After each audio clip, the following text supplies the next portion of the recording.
malaikat, dan malaikat akan senantiasa menaungi suatu kaum yang berada di majelis ilmu tersebut ya.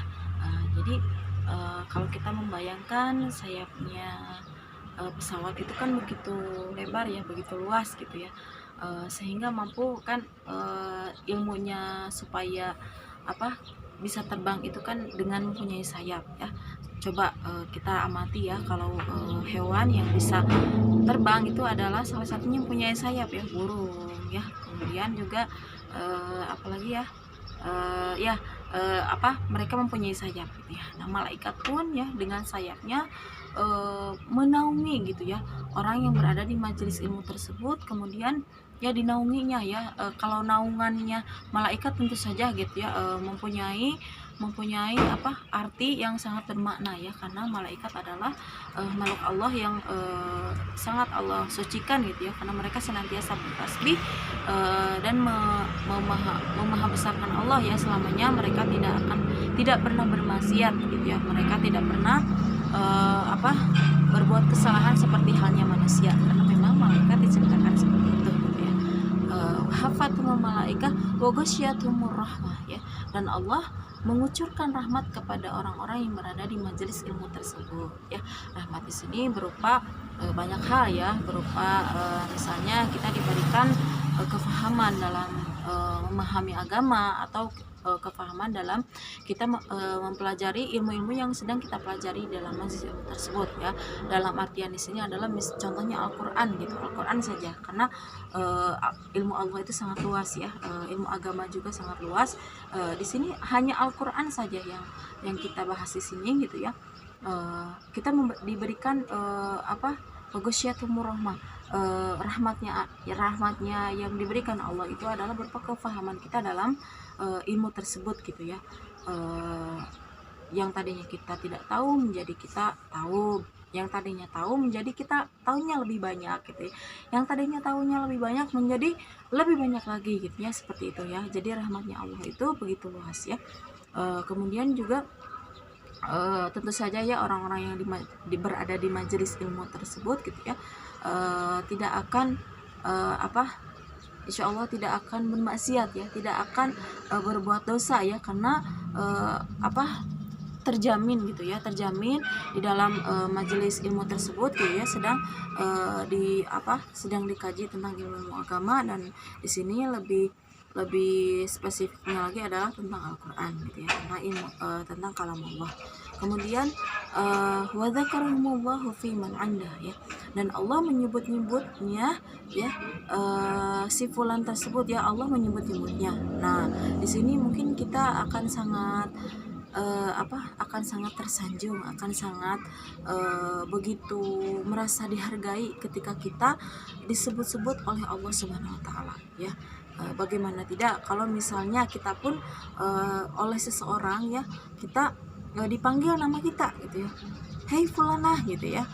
Nah, beda sekali dengan ketika kita dipanggil oleh orang lain dengan namanya kita sendiri, hei Atin gitu ya. Nah, ini ada perasaan bangga, atau ada perasaan tersanjung sendiri gitu ya, dimana kok dia hafal ya nama saya gitu ya.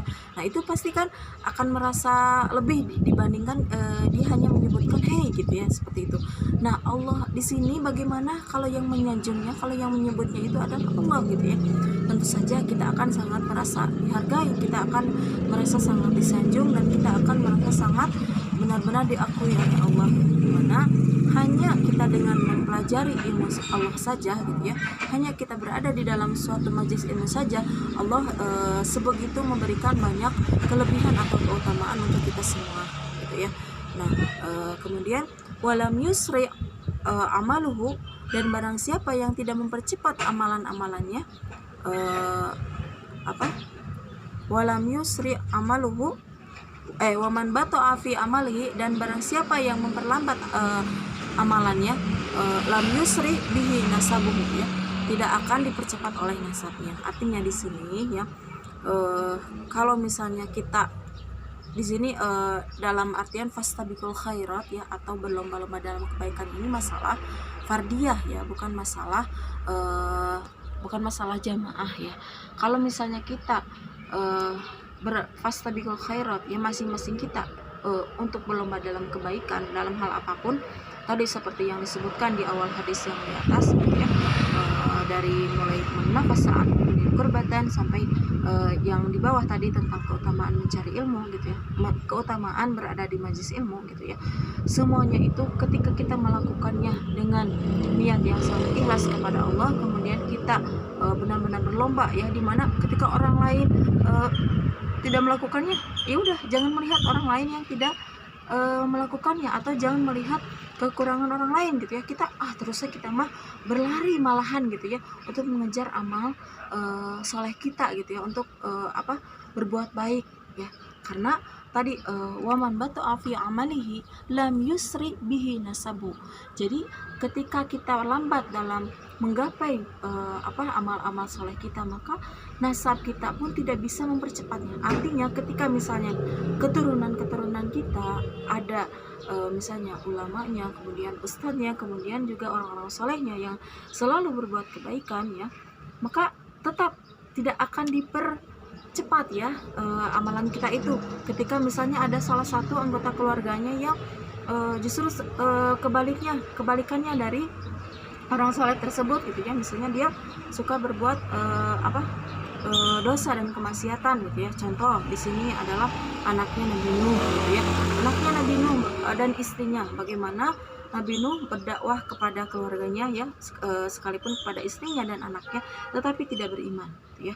Nah, di sini sampai Allah menenggelamkan anaknya Nabi Nuh gitu ya. Dan di saat anaknya Nabi Nuh ingin ditenggelamkan oleh Allah gitu ya, ketika Nabi Nuh memohon kepada Allah gitu supaya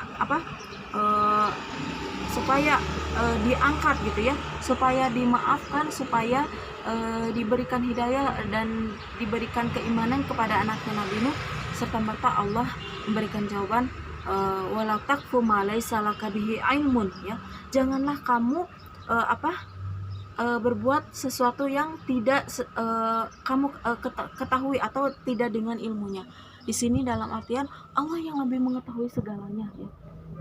Artinya kalau anaknya Nabi Nuh itu tidak bisa beriman, maka ya terima saja seperti itu, sekalipun itu anaknya Nabi gitu ya. Nah, di sini Allah memberikan teguran kepada Nabi Nuh gitu ya. Nah, di sini pula ketika misalnya tadi kita berlambat-lambat dalam berbuat kebaikan, maka nasab kita ya, keturunan kita tidak akan mempercepat amalan-amalan soleh kita ya. Nasab kita itu yang ada keturunan-keturunan baiknya tidak akan maksudnya kecipratan ya, tidak akan kecipratan, tapi tetap ya yang namanya itu mah urusan fardiyah, urusan masing-masing. Jadi ketika kita masing-masing mempunyai kelebihan atau amal soleh yang begitu banyak, di sini dalam arti fastabiqul khairat, berlomba-lomba dalam kebaikan, maka Allah akan selalu memberikan pahala yang tiada tara ya, pahala yang tidak akan Allah sia-siakan. Wallahu sari'ul hisab ya, dan Allah lebih cepat hitungannya gitu ya. Jadi sekecil apapun amal soleh yang kita lakukan, Allah akan menghitungnya gitu ya. Karena tadi Allah itu maha cepat hitungannya gitu ya. Beda dengan manusia. Kalau manusia mah kan ada lupanya, ada kekurangannya ketika misalnya seorang guru menilai seorang muridnya gitu ya, dalam ujian ataupun dalam pelajaran-pelajarannya akan ada sisi kekurangannya. Tapi Allahu sari'ul hisab, Allah maha cepat hitungannya ya. Jadi tidak akan ada yang sia-sia dengan apa yang kita lakukan, sekalipun mungkin hanya sekedar memindahkan duri di jalanan ya, karena kita tahu si duri itu akan merusak kendaraan yang lewat, kemudian juga mungkin bahkan akan menjadi terluka bagi yang pejalan kaki gitu, seperti itu ya. Hanya memindahkan duri di jalanan ke tempat yang semestinya itu berbuah pahala yang begitu banyak di mata Allah Subhanahu wa taala ya. Wallahu a'lam bishawab. Hanya ini yang dapat saya sampaikan. Wabillahi taufiq wal hidayah wal afu minkum. Wassalamualaikum warahmatullahi wabarakatuh.